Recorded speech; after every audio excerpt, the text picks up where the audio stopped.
बारीक कट करून घेतलेली आहे। शेपूची भाजी आपल्याला बारीकच कट करायची म्हणजे ती खाता वेळेस दातामध्ये अडकत नाही। आणि अर्धी वाटी सालीवाली मूग डाळ घेतलेली आहे। कढईमध्ये 1 चमचा तेल गरम होण्यासाठी ठेवलेलं आहे।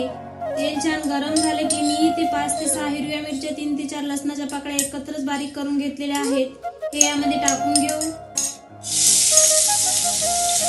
लसूण आणि हिरवी मिरची छान परतून घेऊ। लसूण आणि हिरवी मिरची परतली की यामध्ये अर्धा चमचा हळद,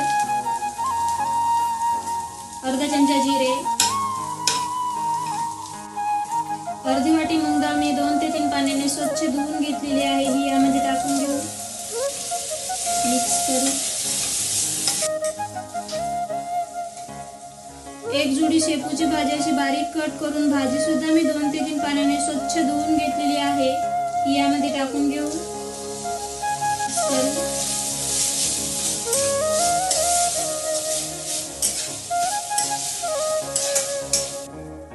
चवीनुसार मीठ।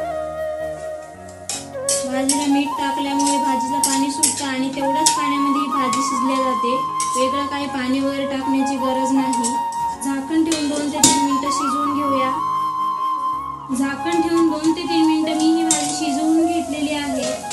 आपण या भाजीला पाणी अजिबात टाकले नाही तरी सुद्धा शेपूची भाजी आणि मूग डाळ व्यवस्थित अशी शिजलेली आहे।